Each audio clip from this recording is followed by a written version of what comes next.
What's up, creeps? Welcome to a brand new Epic Film Guys episode. This week on the show, we're not doing a review, we're doing another countdown. And on this motherfucking episode, we're going to be counting down the top 10 haunted house horror flicks. That's right, we've done vampires, we've done all kinds of other scary, spooky creatures and monsters before, but somehow it slipped by us that we've never actually done any haunted house flicks. And arguably, it's one of the most popular genres or subgenres of the horror genre, wouldn't you guys say? Yep. Oh, yeah, 100%. Yeah, I mean, it's there. It's been around. I would dare say it's probably, you know, when you look at the history of the horror genre throughout the decades, it's probably one of the most popular, and also the one that pops up and rears its ugly head the most. I was telling Brady, we were talking about this pre-show as we were coming up with our lists, like how many movies are called The Haunting of, and then fill in the fucking blank of whatever else it's haunting. Mm-hmm. It's, you know, that's letting the audience know right off the bat of, hey, there's this haunted story that you're about to embark on. Yeah, there's a ton of those. Yep. House on this hill.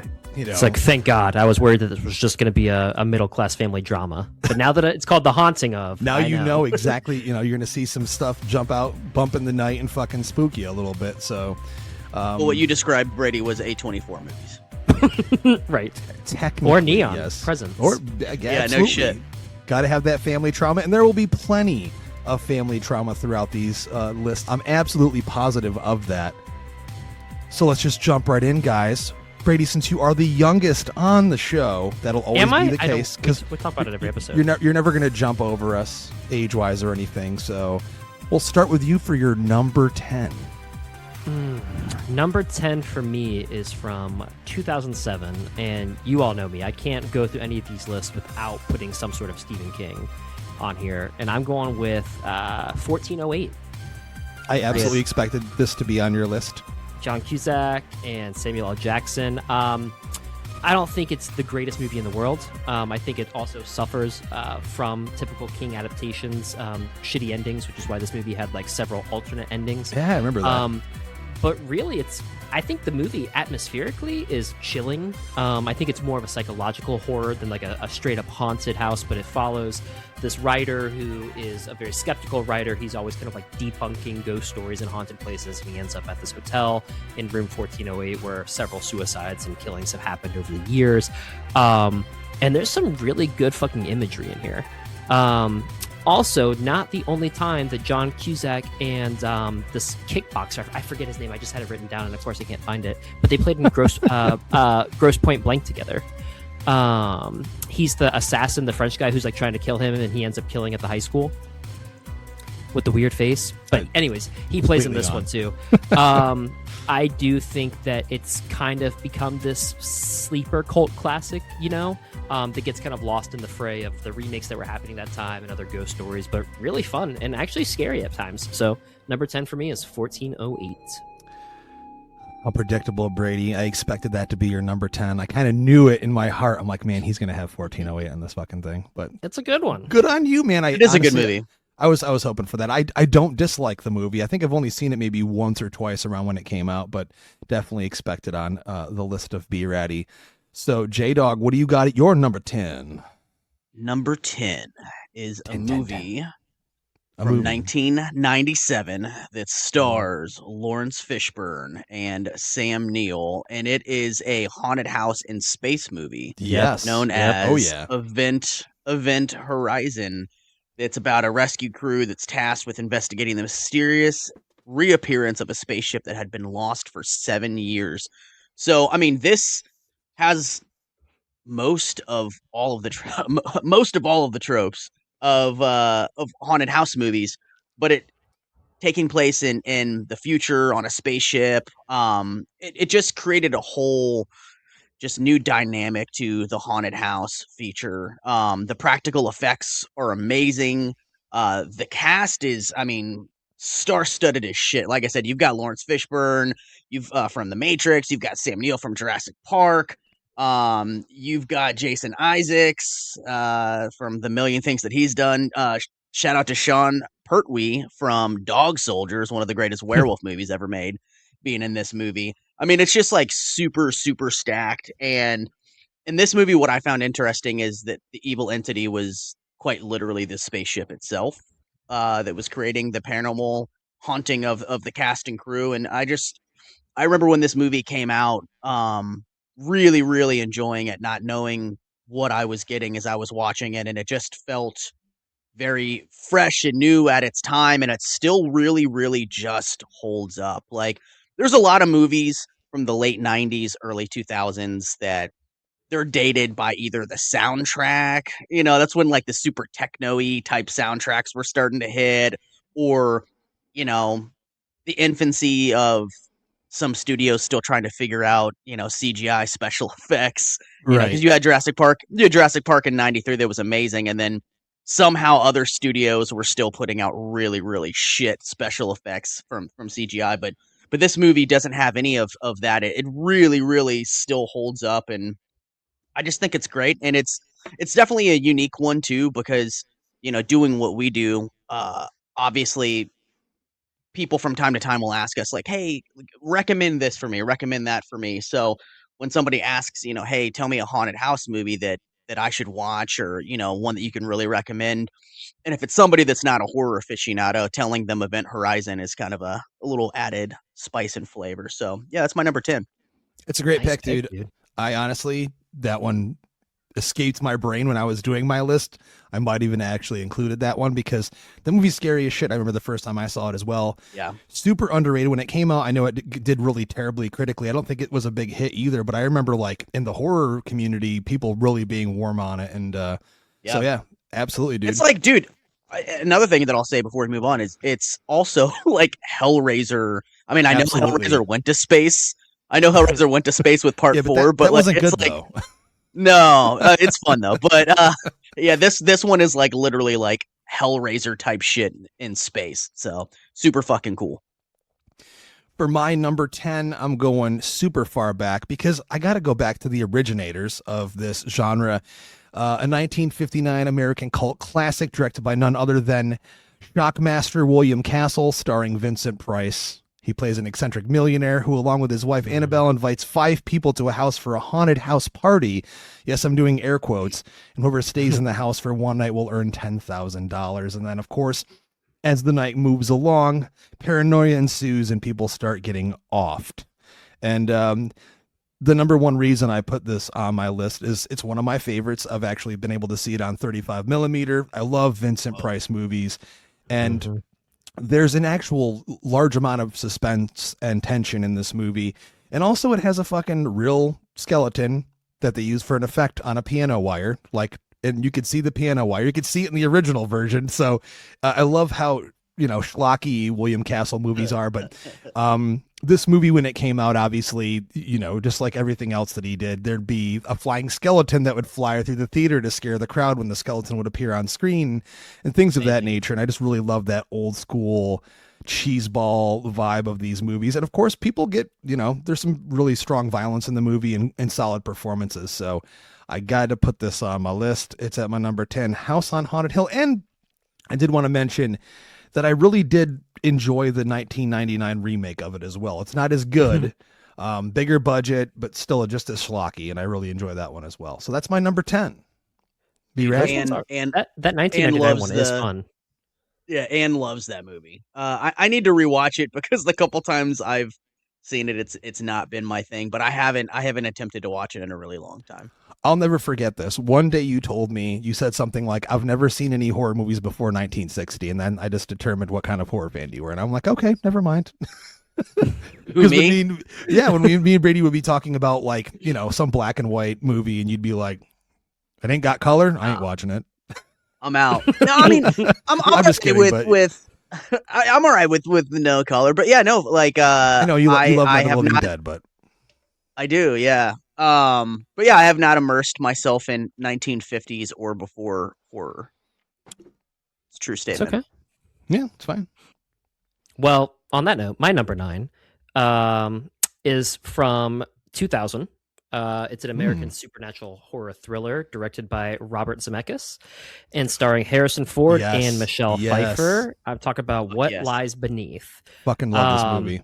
I mean, I think that obviously this is all full spoilers because these are movies that have come out and probably been out for a while. But what I love about this one is outside of Michelle Pfeiffer's really great performance, which I think at this time you were getting a lot of horror performances that were way over the top, and hers is like just enough to be believable, like her reactions. But you also get Harrison Ford as a bad guy, which like never fucking happens. And it's a great twist at the end. It's definitely more of a thriller. But that house in Vermont, the nights that she has to spend alone up to the very reveal of everything, and Harrison Ford, being this murderous bad guy who can't keep his dick in his pants. Dude, it's fucking great. And it's one that I watch like every few years because it'll pop up on like Amazon or something, be like leaving soon. And anytime that something like some streamers like leaving soon, I'm like, I'm never going to be able to fucking watch this again. But you should. I know you don't collect physical media, but I just recently picked that one up because I just did the same thing. I just rewatched it again like a month or so ago. It was just on. It was like, oh, it's leaving HBO Max or whatever the hell, and I'm like, instant rewatch. And usually Danielle gets mad at me when I rewatch movies that we've seen recently in the past couple of years, but that one, she's like, no, I'm all good. Rewatch that shit. That's how good it is. Yeah. And I saw think that. Go ahead. No, I was gonna say I saw that in theaters with it was my buddy John Caniford and his mom. For whatever reason, we like went to the movies, so I saw that shit in theaters. Wow. Yeah. That's ghost status right there. I don't think I know anyone else that saw it in theaters, but that's the one thing people, they think of Zemeckis, they think Roger Rabbit, they think Back to the Future. Dude, think Death Becomes Her, think Tales from the Crypt, think, he knows how to do fucking horror, man, and he rips that shit. Like, there's some spooky ass imagery in that movie for sure.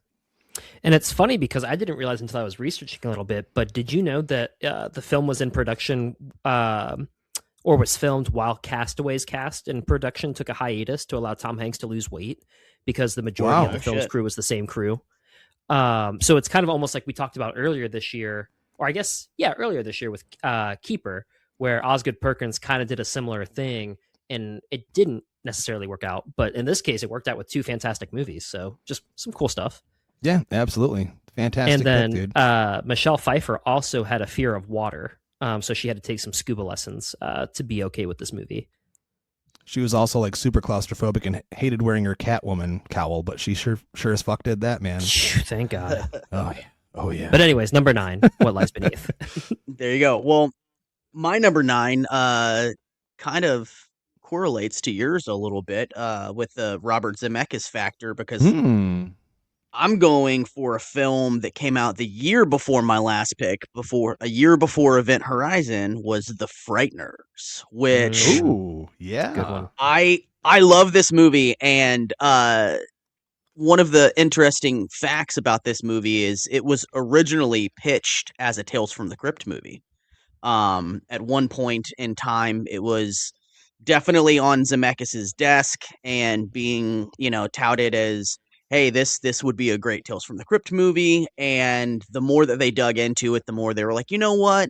I think that this movie could stand on its own legs without the Tales from the Crypt moniker. And this could kind of be its own thing, which is what they ended up doing. Of course, directed famously by Peter Jackson, starring Michael J. Fox in what to me was his definitive, like, final big screen role. And in my opinion, other people might have differing opinions, but like this was, he was still to me, still to this day, but especially back then, he was still such a big deal to me at the time that this movie came out.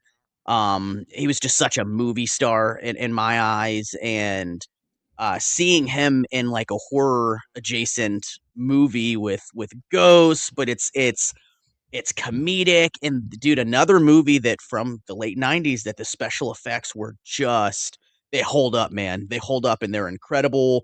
We got Jake Busey in this movie. We got John Astin. We got Jeffrey Combs. We've got Dee Wallace. Peter Jackson pulled out all the stops. Arlie Ermy. And the list goes on and on. The cast in this movie is incredible. And there are moments of legitimate dread and tension and suspense while also being funny as shit. This movie, like, masterfully does horror and comedy to where, you know, they're important at the moments that they're supposed to be important, and they work and they're married together so well. I snuck into this movie when it came out. I don't remember what I bought a ticket for, but I totally You, snuck into this dude, you would movie. just have to look at what other movies were in theaters the same week Yeah. or whatever when you Yeah. saw it, and then you'd be able to pick it out probably. Yeah, For me, it'd always be like I, a cartoon or some shit, some kid's movie or something. Then I'd be going into some Arnold or Sly movie. exactly. I mean, specifically, I remember sneaking into 2 movies, like the most out of all the movies that I snuck into. I remember sneaking into Jeepers Creepers, and I remember sneaking into The Frighteners. Like those are 2 movies that I was like, you know, let me get a ticket for this Disney movie, and like you said, Yeah. sneaking in Of there, course. and just this movie just blew me away, man. It just, for me, even at the age that I was at then, it had everything that I wanted in a horror film, and at 41 years old, it still has It's those still things. got it, baby. It's so Yeah. good. So yeah, my number 9 is Peter Jackson's The Frighteners. That's a Nice. testament to Peter Jackson and the fact that a lot of us have been saying for years, man, come back and do fucking horror again, please. You haven't done God, anything please. in forever. I mean, you've done Please. your Lord of the Rings and your Hobbit shit. Like, I mean, he's producing the new versions of that again now, but I mean, maybe he's just like, I'm settled, man. He's made what he's made, but 100%. it'd be great. It'd be great to see him come back to the genre, just like we saw Sam Raimi come back with Send Help, and he proved he still got it. I'm sure Jackson still got it too. Great pick. Even though I'll just say off of that, I don't really consider Sin Help a horror film. No, but dude, this got horror elements. It's horror adjacent in a way. It's So there. yeah. I will give it that. It's definitely got some horror nuance in there. Yeah, we but talked about that in I- our review, but Yeah, I want another fucking drag me to hell level Sam Raimi yeah, horror film. absolutely. Yeah, for sure. My number 9 is a movie that I never would have thought when it came out that would have been my thing, because anyone that knows me knows I don't give a fuck about found footage, but this movie blew my top off. Of course, we all know, from 2007, a franchise starter, 1408. Paranormal Activity. Did not see this one in theaters because I was a skeptic of the genre. Like, for example, Blair Witch Project, when the first one came out, all that hype, it was the first movie in my entire life I fell asleep to. I have grown fondly of it over the years as an adult and come to appreciate it, but I still don't go out of my way for found footage. I think it's just not necessarily something that compels me or really gets me connected with what's on screen. But when this movie came out on video, and I did rent this, I believe, with a friend or something, and I sat in the dark, watched it, and it scared the shit out of me. Legitimately, such a simple premise, and this movie cost like nothing to make. You know, produced, written, directed, photographed, and edited by Oren Peli, and it was like one dude, man. Like, and now it's like a massive franchise. We're getting a reboot, if you will, soon, and I From think the dude that made Undertone. which it's in good hands, absolutely, after seeing that one. But yeah, I mean, this had to be on my list because it deals with supernatural presence inside of a house. It's one single location for the most part, and it's very effective, and it scared me, and it made me look around the corners as I'm watching the movie to make sure there's nothing creeping up on me in my apartment. So, I mean, it's absolutely one of those movies, much like Blair Witch, and I would say even more so, influential, because when Blair Witch came out, it's not like we saw a shitload of found footage movies coming out immediately thereafter. This came out, and then a bunch more started to like pop their heads up. So, still not a huge fan of the genre, but this it deserves to be on the list. So, number 9, Paranormal Activity. Good pick, man.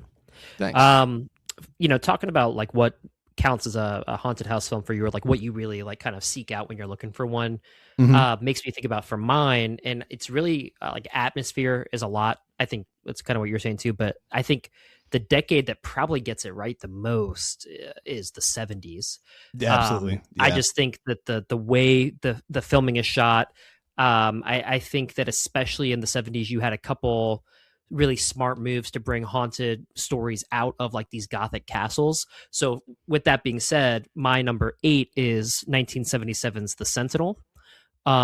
Which, wow, Michael Winner movie. Yeah, and one of Chris Sarandon's first movies.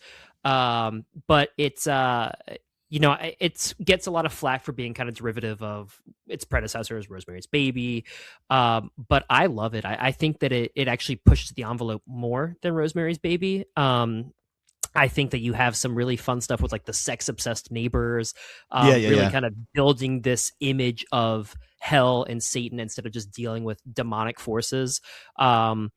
And I think that it being in that New York atmosphere just really cements it. Is it a perfect film? No. But is it a great 70s haunted house film? Oh, fuck yeah. And then also, like, I mean, even just looking at the cast and stuff, like you have obviously Christopher Sarandon as Michael, the boyfriend. But you also, they were going to go with Martin Sheen first, but they decided not to go with him. But it's also has Ava Gardner in it. John Carradine shows up for a little bit. Christopher Walken has a minor supporting role as Detective Rizzo. It was also Beverly D'Angelo's first feature screen appearance. Richard Dreyfuss shows up in an uncredited role. So it's funny. Star-studded, baby. Star-studded. But it's just really fun. And I watched it for the first time maybe 2 or 3 years ago and was just absolutely hooked. Some interesting things that in the final scene with like all the deformed demons persons were actually people with physical disabilities and abnormalities whom he cast from hospitals and sideshows. So he gets a little flack for that. That's like the least bad thing that Michael Wood ever did in a movie. right. But I think one review sums it up. On the whole, very good. So 1977's The Sentinel, my number 8. Pretty good. Yeah. I like that movie. Good. Yeah, absolutely fantastic. I've never seen it, so I just added that to my list. Yeah, but dude. It was funny because when Faye came to visit me in Massachusetts, you had to walk across a parking lot of another apartment complex to get to mine. And the top building had this like glowing red light out of the window. Mm-hmm. And so it was always like the Sentinel. Nothing ever cool happened, but. Yeah. I mean, I got to say, Winter he was a known tyrant on the set of every movie, and he did some really terrible things to some of the actors that were in his movies, notably Death Wish 2, Death Wish 3 specifically. But I love his fucking movies. I'm a huge fan of his. He was a massive prick in real life, but he made some damn good movies. So yeah, fantastic pick, dude. J-Dog is at his number 8. Number 8, dog. Don't be late for number 8, I say. Stupid. My number 8 is about a very rich collector of unique things. He dies. He leaves his house, fortune, and his prized collection of ghosts. I'm talking about a movie from 2001, 13 Ghosts. Not the original, but the remake.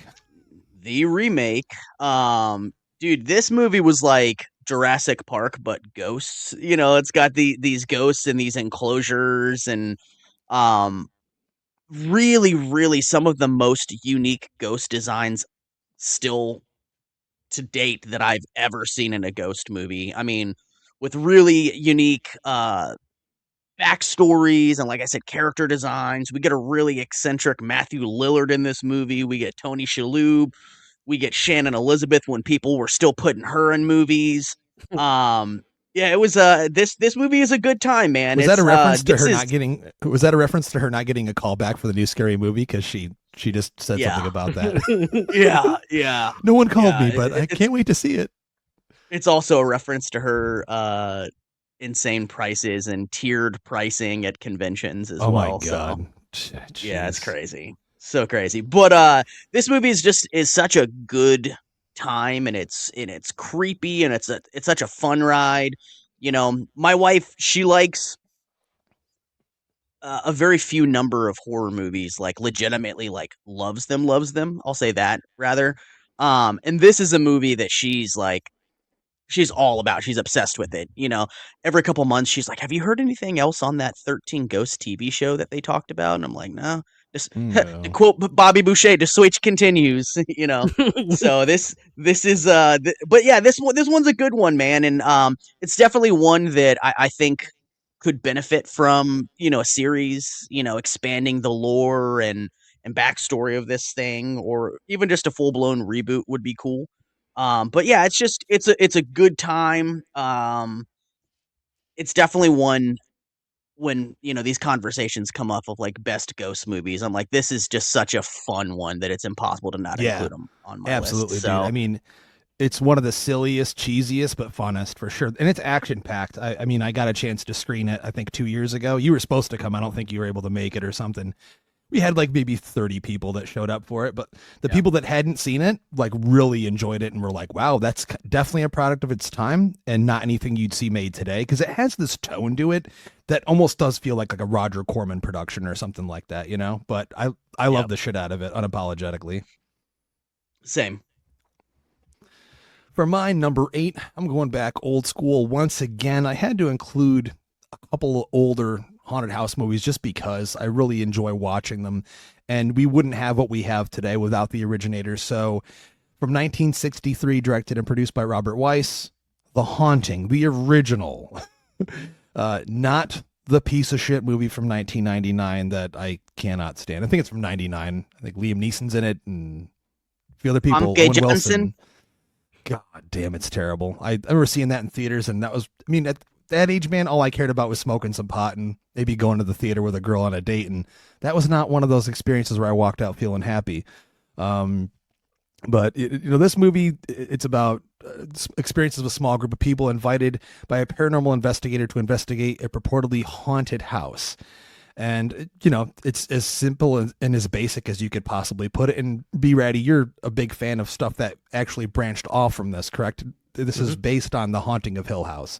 Yep. So this was just one of the first interpretations of this story. So, and I'm not saying this is like by any means the definitive version of those interpretations, but this movie, if you look at how it's shot, specifically the cinematography and the tracking shots, it's very interestingly done, particularly for its time, coming out in 1963. So it's like an outright classic. It's one of the more classy movies, and strangely enough, as much as I love schlock and garbage, most of the stuff on my list, most of it is going to be a little classier this time. So The Haunting from 1963. Ooh, good one. Very Good nice. one. What are we at, 7 now? You're at 7. 7. Well, I'm throwing it back to the 70s again, man, and I'm going with 1976's Burnt Offerings. Oh, wow. Did not expect to hear this one on any list at all. Yep. Co-written and directed by Dan Curtis, starring Karen Black, Oliver Reed, Betty Davis. Burgess Meredith shows up in it.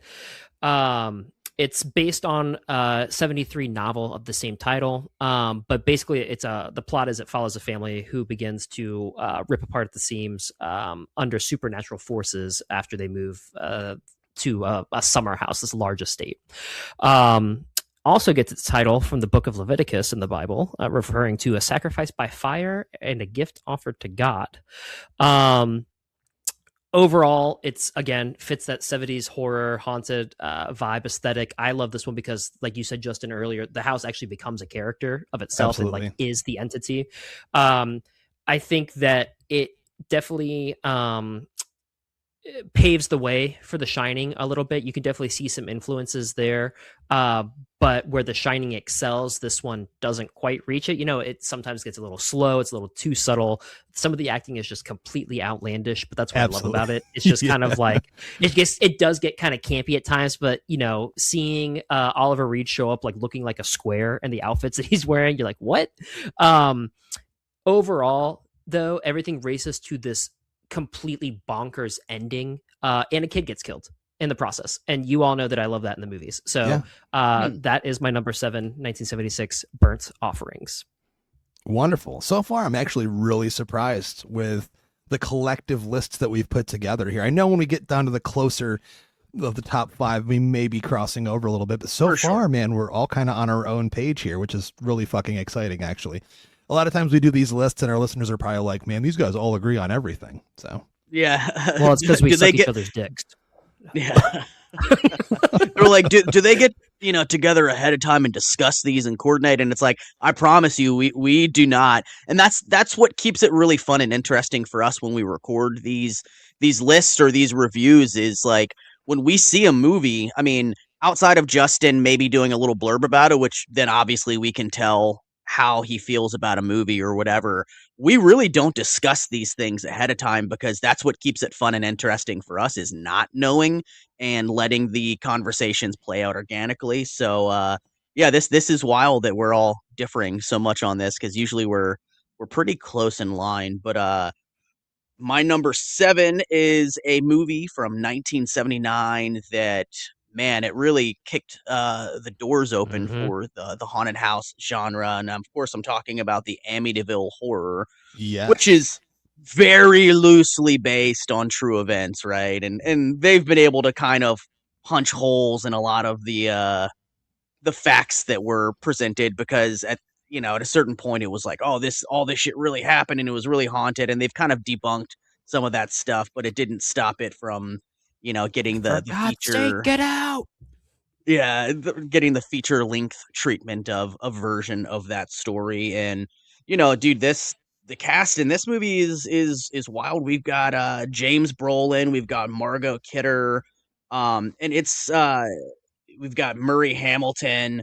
Um, and this movie's just terrifying. Like, Mhm. I remember watching this movie as a kid and it being the scariest fucking thing in the world, man. Like, just really, really scary. And then I remember having band practice in the early 2000s, and my guitar player, Zach, like, he had a theater room in his house. Dude, his house was so fucking epic, the house that we practiced in.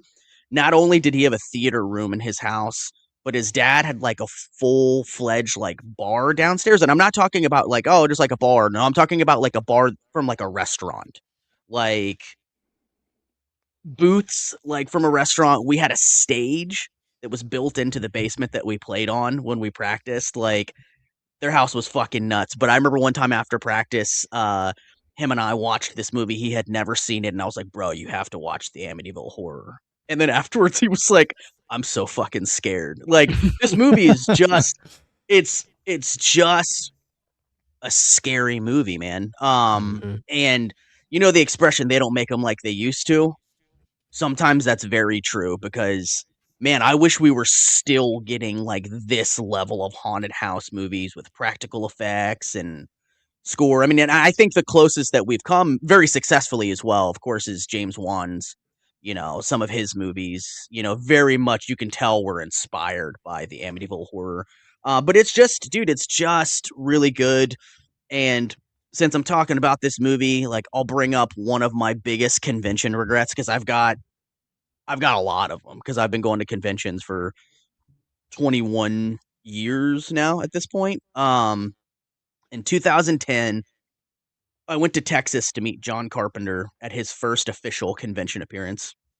And I met Lance Henriksen at that convention for the first time. I met fucking George Romero at that convention. It was epic, right?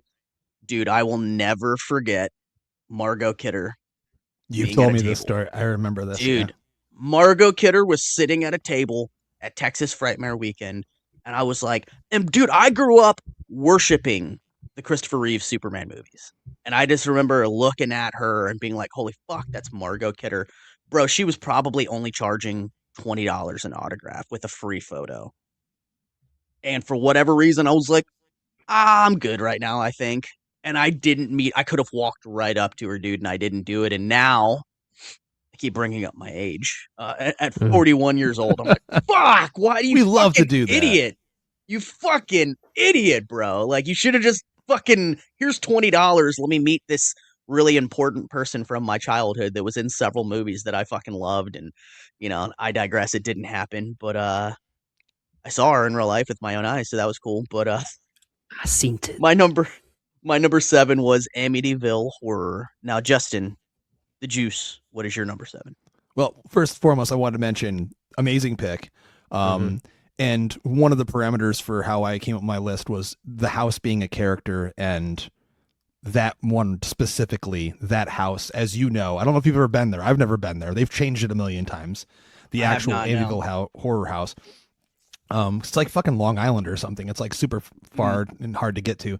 But that house, that imagery is one of, I would dare say, top 5 most iconic horror houses from any horror movie. So absolutely fantastic pick. But for me, number 7, I'm getting fancy schmancy again from 1980, directed by Peter Medak, is The Changeling, a supernatural psychological horror movie that I really enjoy. I got to screen this one a few years ago at Dismember the Alamo. It's about a composer, after experiencing tragic personal losses, rents a Seattle mansion with a troubled history, and his ass gets haunted. That character is played by George C. Scott. And it's one of those movies that the tension and the suspense builds very strongly throughout the movie until you finally get that massive climax.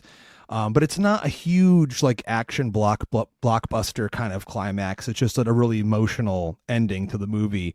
And this is one of those that really does channel his personal traumatic experiences and his loss and puts that into the movie.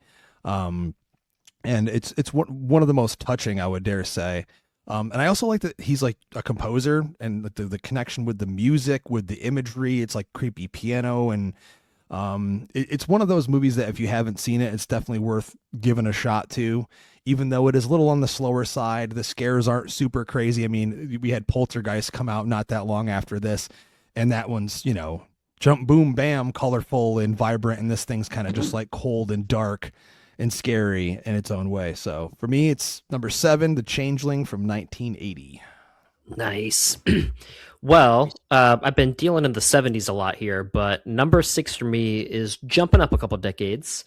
And I am going with Guillermo del Toro's 2015 Crimson Peak. Wow. Which I feel like didn't get a lot of love when it first came out. And I don't know, Justin, maybe you remember this one, but maybe it was just that people thought it was going to be one thing based on the trailer, a lot more horror centric, and Sure. it definitely isn't. It's definitely a more straight through and through gothic romance. Yeah, it's gothic romance ghost. for sure. Yeah.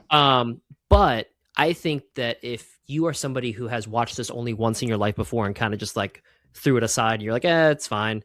Go back and rewatch it because one, it's beautifully shot. Like just like any Del Toro, the wardrobe in itself is like a character, right? But I think that there's really good chemistry between the cast with I'm going to butcher her name, Mia Wasikowska. I mean, close enough, Sure. right? As Edith, as the lead, you have Jessica Chastain, Tom Hiddleston, Charlie Hunnam, who was pretty big at that time. I think that there's some really brutal moments in this too, and there are some terrifying times when you have people walking through the hallways with that candle, like the 3-pronged candlestick, trying to find their way around this dilapidated mansion. And then the end, there's a couple shocks in there, like, I mean, full spoiler, but when you find out that they're like brother and sister who've been fucking, it's like, what? So spoiler alert. I said it. More like soiling his pants alert. But I do think that this one deserves to be on a list, and I think that just the beauty alone, there's something very, very attractive about a beautifully shot movie and curated movie that also can scare you at times. So number 6 is Crimson Peak. Yeah, it's become a fan favorite now. When it came out, you're absolutely correct. I think audiences were expecting something totally different, it being Del Toro and from the trailer and everything, and it turned out to be not that at all. But in its own right, really good movie for sure. Nice. So wonderful pick there, Crimson Peak, and we're down to number 6, J-Dog. We're there. We're almost right at the brink of the top 5, man. This is a movie that I have championed for years, and I've talked about it several times on this podcast, and it's shown up in a bunch of my different lists on this podcast, and I can't state enough how much I truly, truly, truly love this movie from 2011. The movie is about ghost hunting reality show. A production crew locks themselves inside an abandoned mental hospital that's supposedly haunted, and it might prove to be all too true. And what I'm talking about is Grave Encounters from the Vicious Brothers. And man, I think a lot of times the way that we perceive and love a movie is determined from the experience that it gave us the first time we watched it, right? Like it literally can imprint itself on us and leave a very specific memory that it becomes something special even when you don't realize initially during that moment how special it can end up being for you. And that's what this movie was for me, man. I remember watching this when it came out in 2011, and I was living in a townhouse with my wife. It was our first house together. We had no kids, and we had a day where both of us were off, and we decided to I talked her into watching a scary movie in the middle of the day, but I closed all of the blinds in the house and I turned all the lights off, so it was just us and our 2 dogs watching this movie on a TV, right? So I didn't even I don't even know how much of a limited release theatrically this got, if anything, but I'm watching this on my TV in my house, and this movie scared the shit out of me and my wife. Like, literally, we both jumped several times. Like, we were both kind of white knuckling it, sitting on the edge of our seats, not knowing. I mean, just the way that this movie was shot, and I don't know if you guys have seen this movie yet, but just the way that this movie is shot, man, you just really feel like anything can happen at any moment, and these ghosts can pop up when you least expect it, and it's just really, really effective. This movie ended up getting a sequel, which was solid, but not on this level. The sequel was still very good though. Isn't this movie based on the Ghost Hunter show, or am I wrong on that? I mean, you can tell that it's at least definitely inspired by those early Ghost Hunter type shows and stuff like that. Because that's kind of like the premise and the basis for the characters in this movie. It's kind of a similar setup to how those, old school early 2000s, 2010 ghost shows were at that time. But I mean, dude, this movie is just, when I tell you that it's legitimately terrifying, like for real, like this movie has a level of terror that most horror films I feel like don't capture these days. So it's just one that to me is just very special. It's definitely one of those movies, like I said earlier, where when people are like, "Hey, you're a horror movie guy. Like, what should I watch?" I almost always tell them, like, "Bro, you got to watch Grave Encounters. You have to watch it in the complete dark. Don't play on your phone. Put your phone away. Fucking black, dude." The movie's just incredible, and I love it so much. So yeah, that is my number 6, Grave Encounters from 2011. Amazing pick. And that's one definite thing you're definitely being truthful about when people ask you about movies, and specifically when I met you, a lot of times you'd be recommending me shit that I've never heard of, and then I'd go check it out and be like, well, pretty good shit. Only nine times out of 10 it's good. So amazing pick. Film is subjective, Justin. Grave Encounters. My number 6, it may be criminally low, I don't know, but this movie is what really set the standard. 2013 American supernatural horror film directed by the god himself of horror, of haunting, James Wan. It's The Conjuring. I'm not the 6. I know, it's just, I think y'all know that listen to this show. What's going to be real crazy is that in 5 picks, when his number 1 is The Conjuring 2, we're all going to be like, you motherfucker.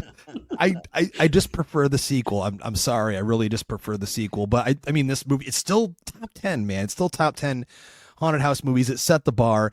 The hard part for me, guys, is that I did not see this in theaters, and I wish that I did. So, I mean, obviously, like you just said, Jeremy, your first experience with a movie can impact how you feel about it.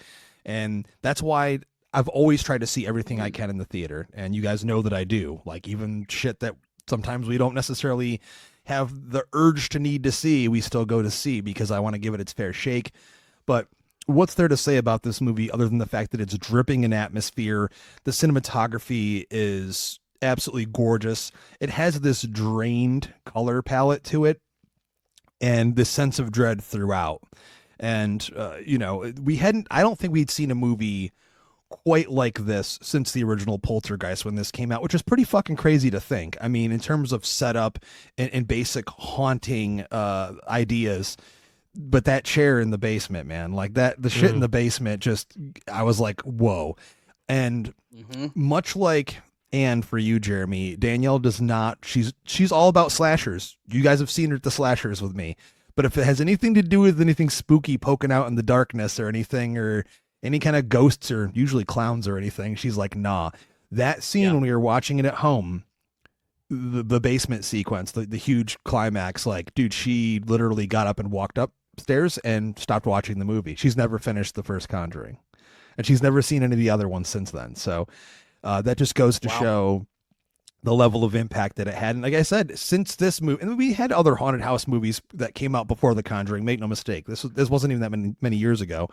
But this movie set the bar, and it was done by an auteur director. And I definitely use that title when it comes to James Wan, because he knows how to build suspense and tension and an underlining dread and make you care about the characters in his movies. And that's what matters the most to me when it comes to this, is how do I feel about the character and what they're going through? And The Conjuring has all of those things. So at number 6, The Conjuring. And we're down to it, guys. No breaks. We're going full fucking force here. Right into number 5. Be ready. Where are you at, man? Number 5 is one that I saw a couple years ago that really stuck with me as soon as I walked out of the theater. It's a simple premise on its at face value, but really kind of throws some subversive. Really throws some subversive things in there. There we go. Sound it out, Brady. And then I think this is one for me that sound design really became an important thing. And I'm talking about 2020's The Night House with Rebecca Hall. Love this movie. Incredible score, incredible soundtrack. That fucking song that keeps playing over and over again was stuck in my head. What is it? At Calvary's Cross, I think is what it was called. But the premise is a widowed woman goes back to her lakeside house to mourn the sudden suicide of her husband, and then accidentally uncovers secret from her husband's past. It's far more than your generic psychological thriller. It takes some big swings, and they might not always connect, but I think that there's enough well-timed jump scares. Rebecca Hall is an emotional powerhouse in this. I mean, she's just chewing up every scene she's in, and I think that gives it a level of what's the word I'm looking for? It kind of ups the ante, like her being in it, her name attached to it. Like she just really gives really strong performances. And I think that David Bruckner, who had at this point been cutting his teeth on anthologies like Southbound or VHS, really showed that he can do something great here. But goddamn, that sound design, like, you guys know what I'm talking about. That scene where she's like asleep on the couch and it just like the music cuts on, waking her up. Like I fucking gasped, dude. I gasped for air. Like it literally crushed me. I'm pretty sure, Jeremy, we saw this one together in theaters. I'm pretty sure we did. Yeah. And we both had the same visceral reaction to it, because I wasn't necessarily sure what to expect from it. But it's a brilliant film. And, Bruckner, since then, he did the Hellraiser, the new Hellraiser movie, which, we don't talk about that. Dude, I'm just saying, we were all nobody kind of talks about it. No one does, but dude, he did a journeyman's job on directing that thing, and since then, I haven't seen him do anything really else. Which I'm like, I knew he was rumored for something else recently, and we talked about, but it's escaping my mind. But dude, the guy has the fucking chops, man. Give him something to do, give him something like this to do again. Yeah, well, that's number 5. That's a great pick, dude. Fantastic movie. Nice. I literally adore that movie, and we have that movie reviewed in our archives. So go back and listen if you're interested, ladies and gentlemen. Over to you, J-Dog, number 5. Yeah, I mean, real quick before jumping into that, I think that the Night House was one of the first episodes that I was on with Epic Film Guys, man, or at least the very, very beginning of it. Was definitely the beginning. So we had starting... just coined. Yeah, we had just coined the fresh frights term for our reviews of horror movies. So, yeah, it was a long time ago. Early in that, so that's crazy. So my number 5 is a movie from 1980 about a family that heads to an isolated hotel for the winter, where a sinister presence influences the father into violence. At the same time, his psychic son sees horrifying forebodings. So, of course, I'm talking about... I was gonna beat Justin's ass for number 6. How in the hell? This is number 5.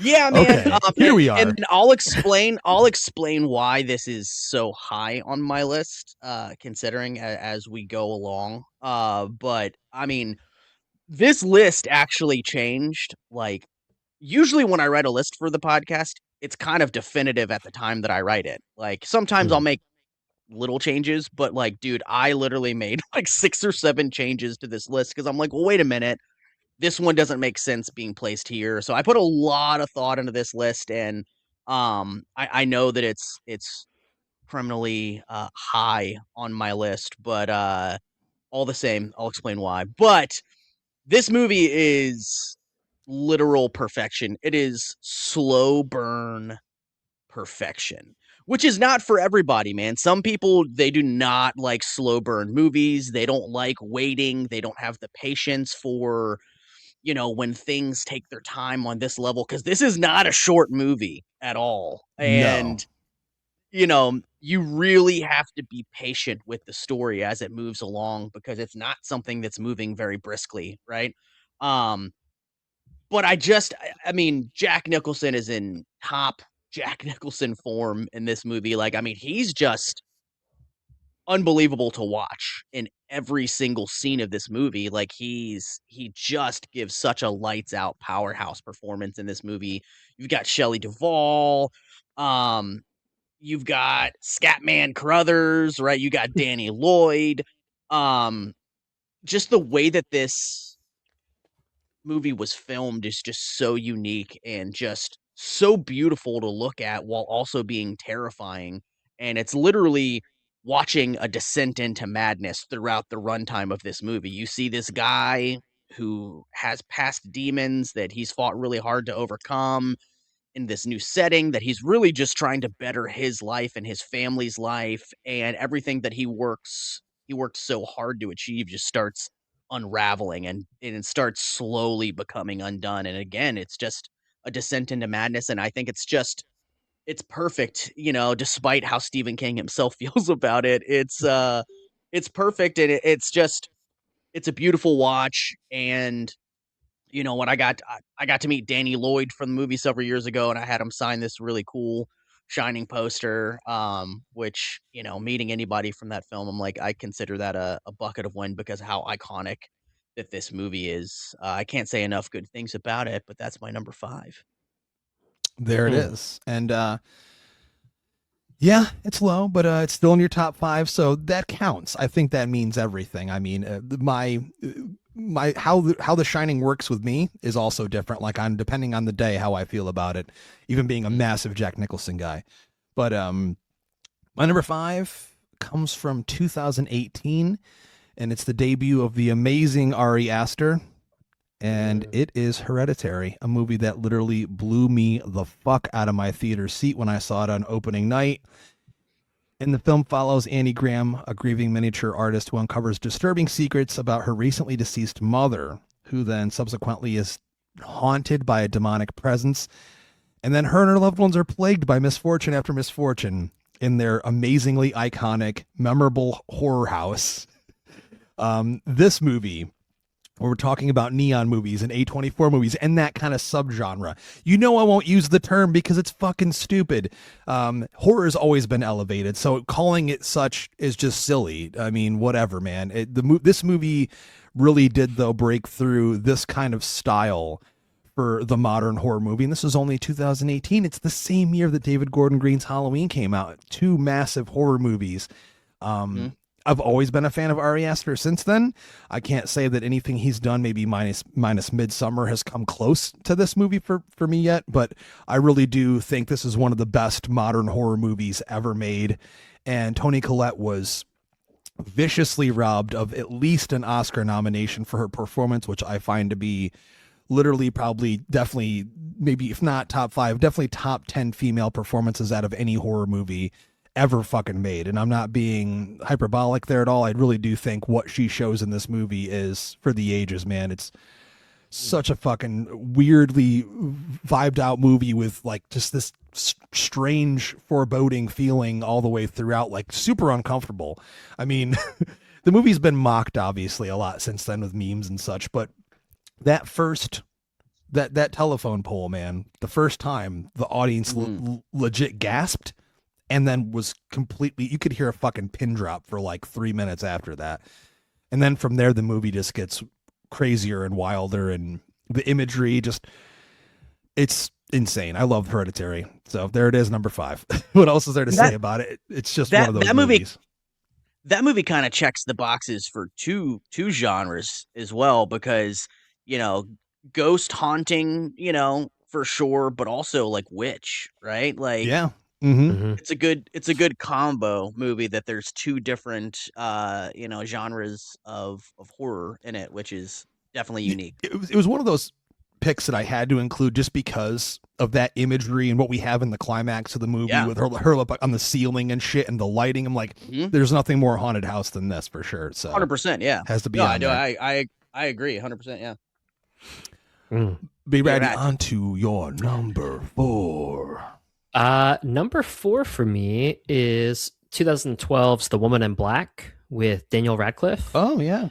I think it's just really a terrifying, effective gothic thriller. I think that it stands alone as just kind of an entertaining ride too. I think you have good parts, atmosphere, place. You have good class. I honestly think that it could fit into like a Hammer movie, Absolutely, in a different life for sure. But what it really comes down to for me is the nights in the movie where Daniel Radcliffe's character spends time alone at this mansion that everybody is kind of doing the normal, like, oh, like, are you sure you want to go out there? Like, we're actually booking you a train ticket home. And he gets out there, you find out that nobody can get to you because the tide comes in and actually blocks the road. So like physically you cannot leave this place. And there are just scenes, like you can see the woman behind in the window, or he sees something walking around outside. And then that night when all the candles are getting blown out and this thing is just coming down the hallway after him, like fucking terrifying. So for me, 4 is The Woman in Black. And nice. PG-13. I think that's There's only been a handful of PG-13 movies showing up on any of our lists, and I think that might be one of the first ones.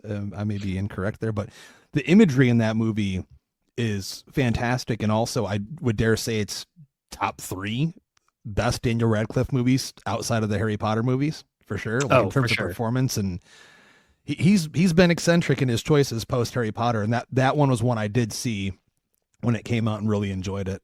So great fucking pick there, dude. Thanks, man. I've actually yet to see that, so I should probably watch that at some point. There it is. I think it's a quick one. It's definitely one you have to watch at night.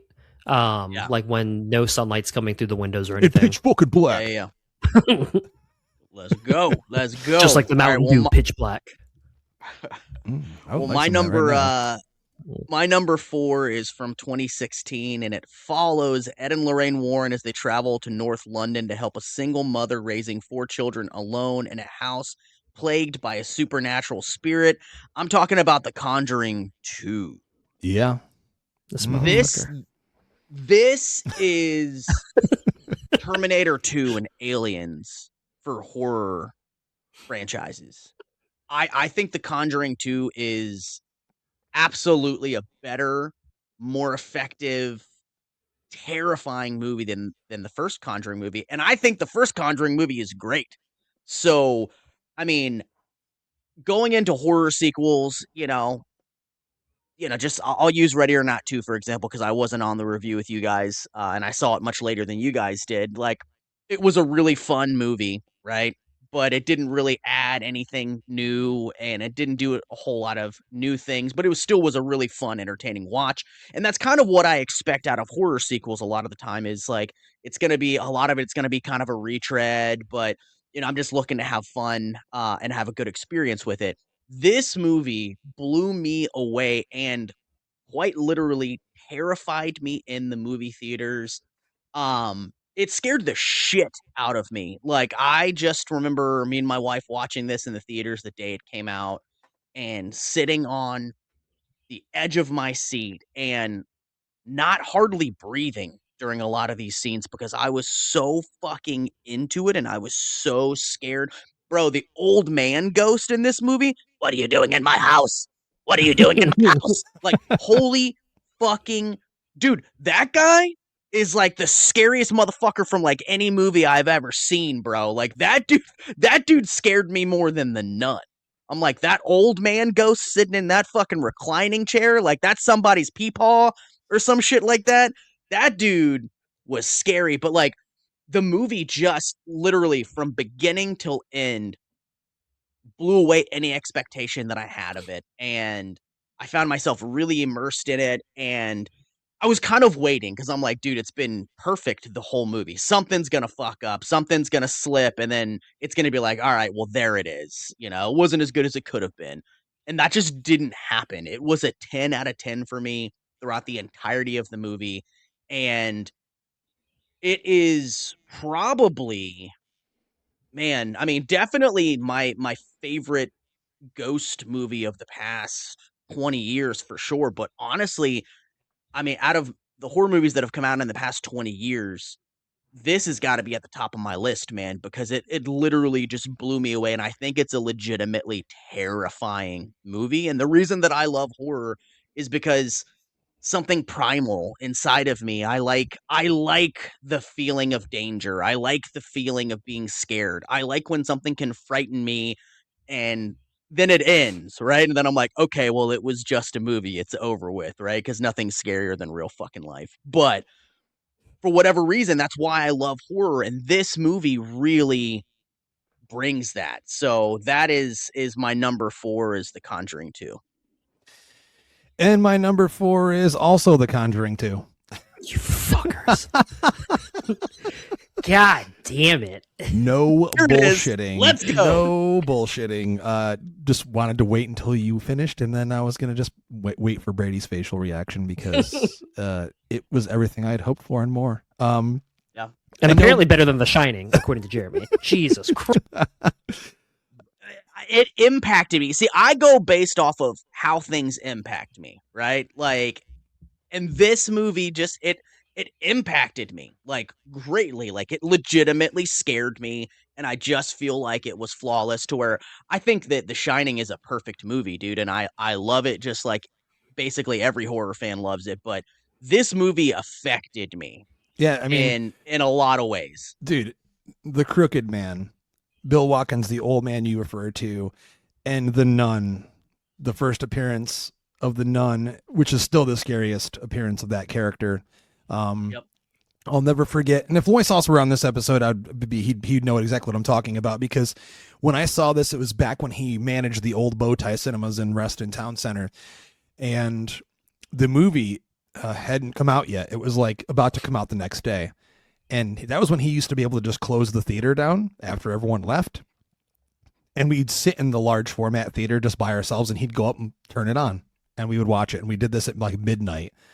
And we're in an empty theater at midnight, just him and I'm scared shitless. Like the whole movie, like every single jump scare nailed me. Like every single moment of tension had me on the edge of my seat.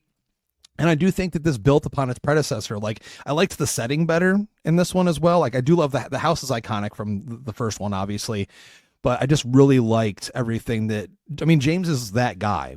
I mentioned it earlier. He knows what to do to make a sequel better. Unfortunately, not when it comes to producing them, only directing them, because we've seen, you know, diminishing returns on all the sequels to the movies that he made that were so good, some better than others and some completely shit. But The Conjuring 2 literally is that modern horror haunting masterpiece that I think really just lives up to that exact title, like in every possible way. And also, I think this is where Patrick Wilson and Vera Farmiga are at their strongest at this point. I mean, they've been in these movies so many times, but those two as Ed and Lorraine Warren are just brilliant in this, especially emotionally, and the connectivity between them as a family and all that stuff. Just really loved it. It's number 4 for me. Well, Top 3, baby.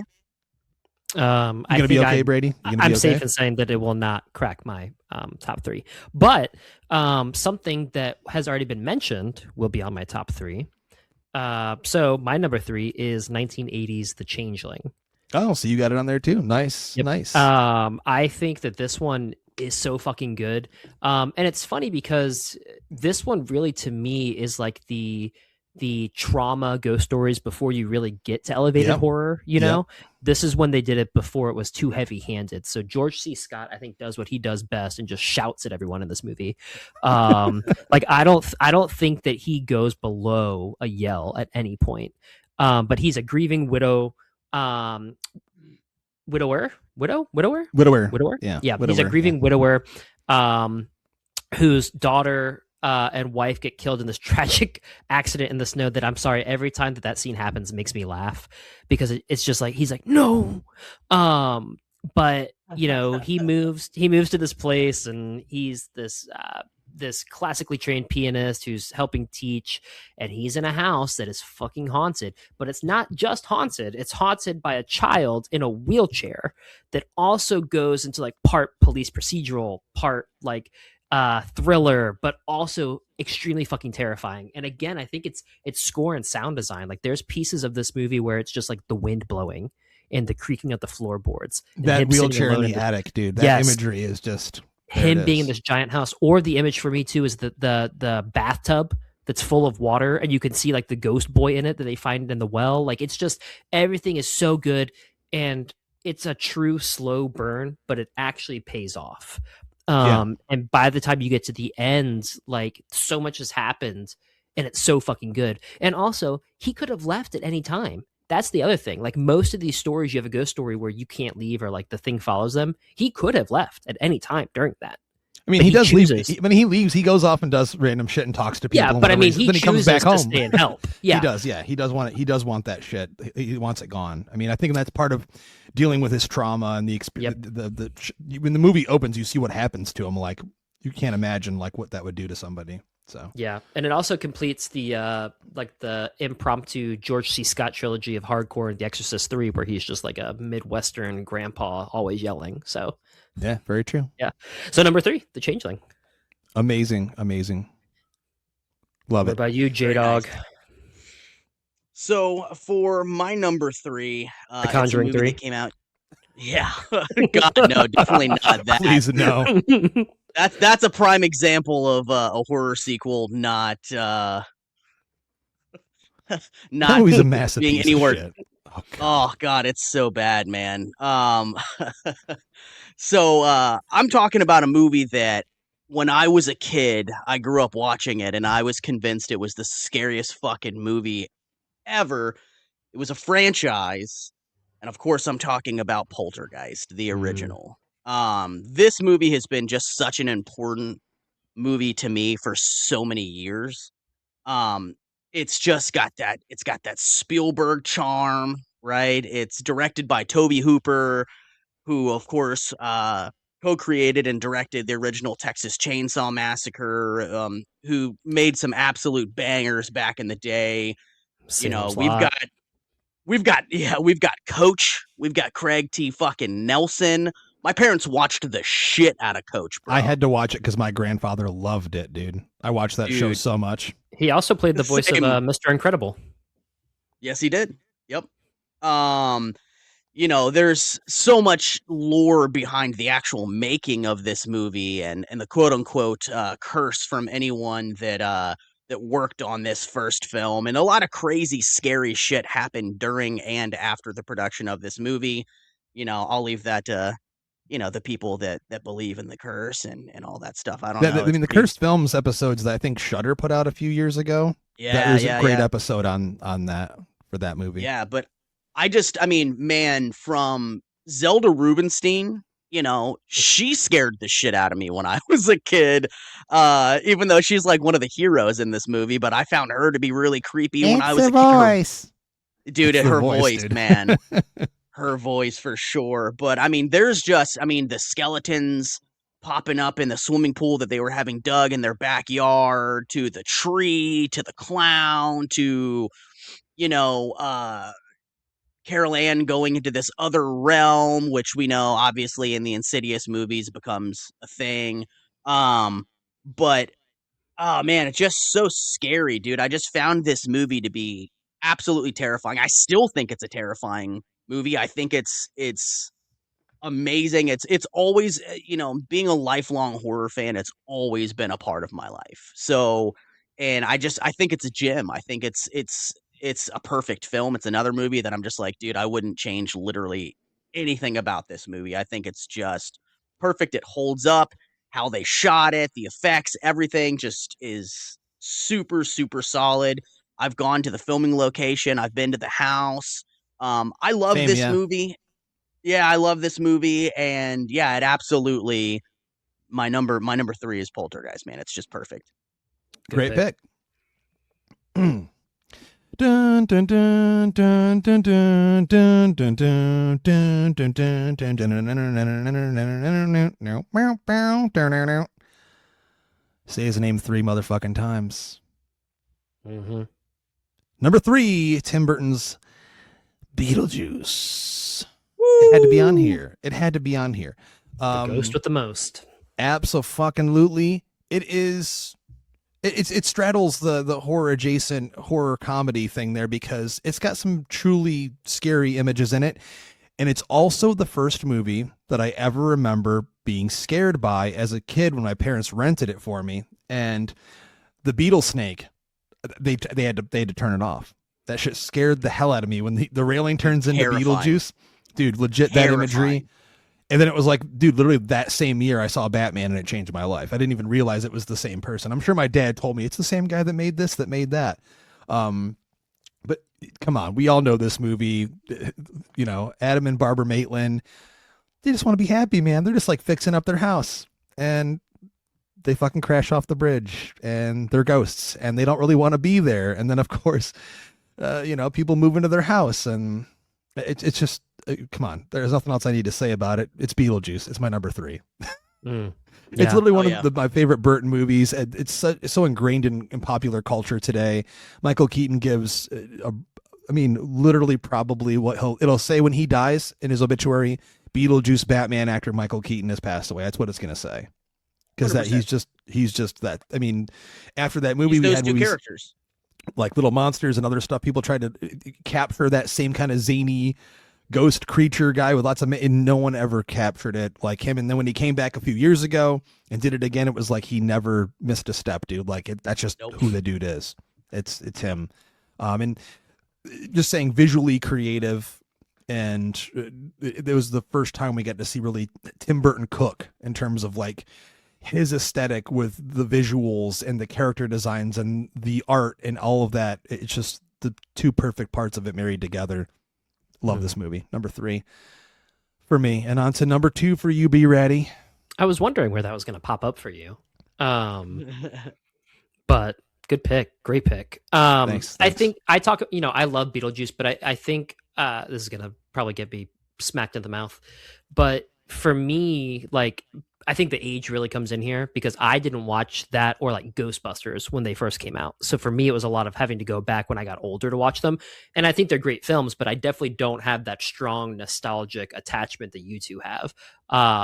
Again, love them, but it's always interesting to me to think of that. Like, I wonder like if it would have been different had I been bored in probably. I mean, the one thing, 83. even in terms of coming up with this list, I try to determine things that are unique and very specific to the type of movie they are. Like, for example, I don't have Ghostbusters on this list. It is horror comedy adjacent, but it's not. It's way further away from horror than it is anything else, even though there's some spooky moments and stuff. So I just, it had to be unique to what we were referring to. And also, I mean, there's lots of ghosts in Ghostbusters haunting locations, but it's not like a singular location, like where like this house is a character and there's ghosts in it kind of thing. So, well, my number 2 is perhaps the most overanalyzed horror film ever made, and that is The Shining. Yep. I think, Jeremy already talked about it, but I don't know. I mean, there's obviously my number 1 is coming up, but it's very hard to find a more perfectly made horror film, right? And I think that this hits the notes for everything for me. It hits the cinematography, it hits the performances, the scare factor. I know a lot of people talk about the woman in the bathtub in here, but for me, it's the blood coming out of the elevator that always stuck with me from the first time I ever saw it. And even just like the oddly placed things like the man in the bear suit, like that is something that when I was young and saw this, had no idea really what the fuck was happening. But still stuck with me, like, oh, like, correlation, like, this is a scary thing. This is something that is not right. And that's what most of that fucking movie is. There are these things here that are not right. Like, you shouldn't be seeing this. Also with it just being so claustrophobic, like kind of what I was saying about Woman in Black, but this one with snow, there's no way they can get out of there. And the setup is perfect. Like the entire foreshadowing of, hey, you're going to be trapped here for a while. I know you think it's a good thing, but here's what could happen. And what is described that could happen is not what happens at all. It's much, much worse. So, yeah, I could go on and on and on about this, but number 2 for me is The Shining. I expected it at least that high, if not higher, on your list. Yeah. J-Dog. All right, for my number 2 is dun dun dun dun dun dun dun There dun it dun is. Beetlejuice. This movie's been such. I keep talking about movies that were important to me growing up because I mean that greatly impacted how I made this list and how I picked which film was going to be on it. I've grown up since I was tiny. I mean, still tiny. Like, but when I was child-sized tiny, my grandfather showed me Beetlejuice just like he showed me all the Rambo and Rocky movies, and Beetlejuice just instantly had a special place in my heart, and I watched that movie over and over and over again at my grandfather's house. And it's a movie that I've now passed on to my kids. My kids love Beetlejuice. So I had to pick this movie. I mean, Michael Keaton's portrayal as Beetlejuice is just top notch, man. Like the charm, hilarity, and mischievousness that he's able to bring to this character is unparalleled. It's just such a powerhouse performance. Everybody in this movie is just top notch. We've got Winona Ryder, who I'm typically not a huge fan of, but even she is fantastic as Lydia Dietz. Tim Burton, holy shit, he Tim Burton the shit out of this movie. I mean, just He sure as hell did, yeah. the sets, the character designs, the colors, the patterns, everything just woven together is just immaculate. I mean, we got a cartoon show out of this. We got a 30+ year later sequel out of this. I'm very thankful for Beetlejuice. Actually, the poster is right behind me right there that I got signed by Keaton last October. But yeah, man, number 2 for me, Beetlejuice. Great pick. I absolutely expected that one out of you because, like Brady said earlier, it's ingrained in mine and your childhood in such a deep way. Wonderful pick. My number 2 has already been mentioned by both of you. So Stanley Kubrick's The Shining. What else can I say that hasn't already been said by the two of you? Literally one of the most iconic, classic, not just horror movies, but movies ever made of all time. So, I mean, and it really is probably much like Keaton when he goes, it'll say Batman Beetlejuice actor. When Nicholson goes, it'll say The Shining Joker actor. I mean, it just, come on. And there's, I always recommend this documentary. If you like to do the weird deep dive nonsensical shit when it comes to this movie, watch the Room 237 documentary. A lot of it is hogwash, but a lot of it is really interesting to see some people's perspectives and how they interpret what's in the movie. A lot of just cool things to watch, and it's just an interesting thing to kind of take in. Not that I believe all of it or any of it, but I'm sure, Brady, you can agree it's a fun watch. So my number 2 is The Shining, and on to you. Be ready for your number 1 haunted house flick. Yeah, I mean, number 1 for me has already been mentioned on here, but it is the Amityville Horror. I think. Wow, I didn't expect this one to be number 1 for you, though. That's kind of wild. And I know a lot of people think that it's overrated, that it's slow, it's sluggish. But I think that people only think that because The Shining came out the year after, right? Yes. So I saw somebody do a quote once where it was like this movie was great for the year it was out before The Shining came out. But that's not the case for me. I mean, I think the two are great, but this one, when I think of a haunted house story, like it immediately goes to the Amityville Horror. I think that it's got some really intense sequences, especially like the murder tour at the beginning, how it opens. I think the blood in the walls is great. I think the priest coming and being covered in flies is incredible. And I also think that James Brolin looks just like Christian Bale in this movie for some reason. He does, yeah. And everything is just so fucking good. And clearly most of my list has been made up of slow burners, so that doesn't bother me so much. But what really gets me with this one is that atmosphere, is that vibe of just being uneasy the entire time, and like, just get out of the house. You're literally screaming at them, get out of the fucking house.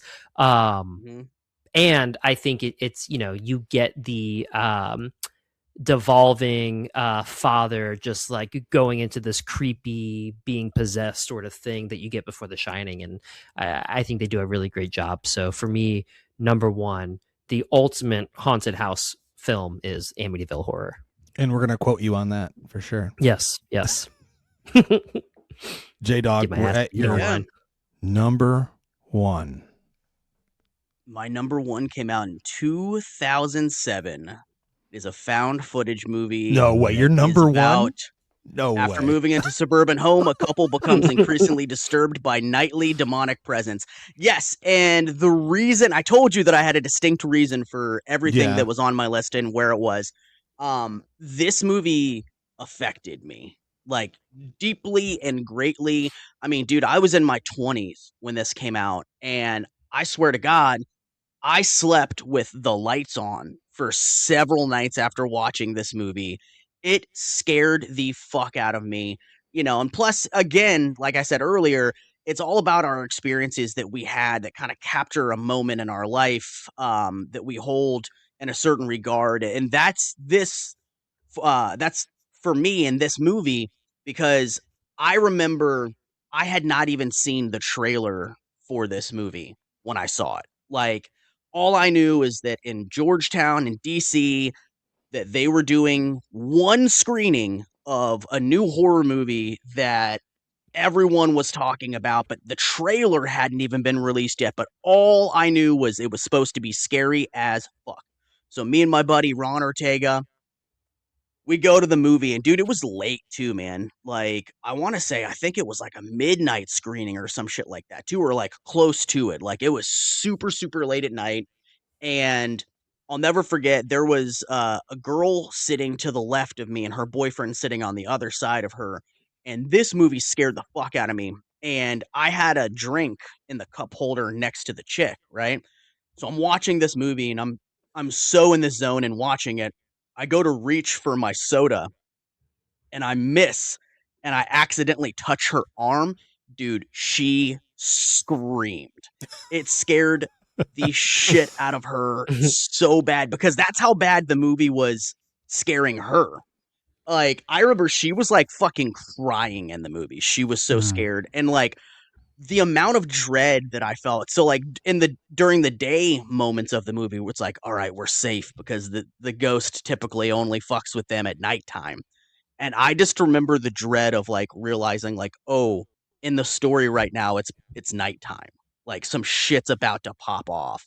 And I truly never knew what was going to happen next. And it scared me, man. It really, really scared me. I remember I was living in a townhouse with a couple buddies at the time, and just being like, man, I'm like low key, I'm like super scared to go to sleep right now. And that was for several days after watching the movie.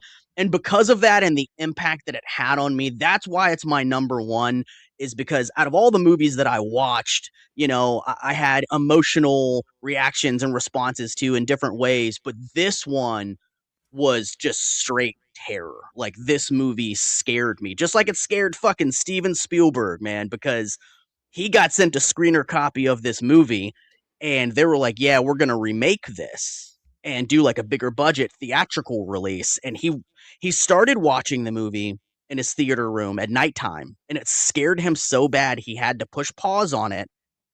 And then the next day during the day is when he actually finished it, because it scared him that bad. He went back and he said, so you've never released this film, right? And they were like, no, we basically bought the rights to it, and we're just going to do like a reimagining of it with a bigger budget. And he said, no, this is your movie. You release this one. And the rest is history. But yeah, I mean, that's why it's my number one. It's just, to me, it's terrifying. Great pick. I never thought that I would have a found footage movie on my list, but it definitely impacted the culture, and it definitely scared the hell out of me. And wonderful story there that you told about how you reacted to it. And I mean, all of us, we've had those movies that have stuck with us for days and days on end and just kind of permeate in our soul and our psyche. Down to my number one. You already mentioned it, Jeremy. And it is Tobe Hooper and Steven Spielberg's Poltergeist. I will say that because joint collaborative effort. Oh, yeah. There's all those stories, obviously, people saying that Spielberg directed the whole movie and Tobe didn't do anything, but I've always truly believed that it was both of them together working on the movie For sure. collaboratively, because the movie feels like a Spielberg movie. If you watch any other Tobe Hooper movie, any other one, none of them feel like Poltergeist. So it has that Spielberg DNA. And one of the most important reasons why it's my number one is because the movie starts out as a family drama, and it starts off in this bright, sunny suburban home. This is not gothic horror. It's not in a castle. It's not in a spooky, dark, cold house at the end of a cul-de-sac where there's no other houses. It's just in a regular neighborhood. It feels like regular people, and they capture all of what real people would act like and how they would be in a situation where your house is haunted and your daughter gets sucked into this void. It to me just always felt like, and also like, just what would it be like to experience this through the lens of a real family? And it has that 80s vibe. So I absolutely just adore everything about that. And Jeremy, you said it too. It has the clown, it has the tree, it has, in the optical effects that they use to create some of the ghostly images and such, just beautifully done. Like them throwing the ball up through the ceiling and then, iconic moments. And I'll never get sick of watching it. When I screened it a few years ago, the audience acted as if they'd never seen it before. And that was really exciting because it was one of those movies when it came out that was such a massive hit. But it's also accessible. It's not too vicious or too, I would say, there's not a lot of gore or anything like that. It's accessible. So it's also like a gateway movie where everyone can enjoy it. So there it is at my number one, Poltergeist. And ladies and gentlemen, that is it for our top 10 haunted house horror flicks episode. If this is your first time listening to the show, thanks for checking us out. If you're a longtime listener, thanks for sticking with us. Let us know what your favorite haunted house horror movies are in the comments, wherever you're seeing this posted. And of course, we're available on every single podcast platform known to man and at Epic Film Guys all over social media. But until next time, I'm Justin. I'm Jeremy. I'm Be Ready. And as always, we like to ask you to keep that shit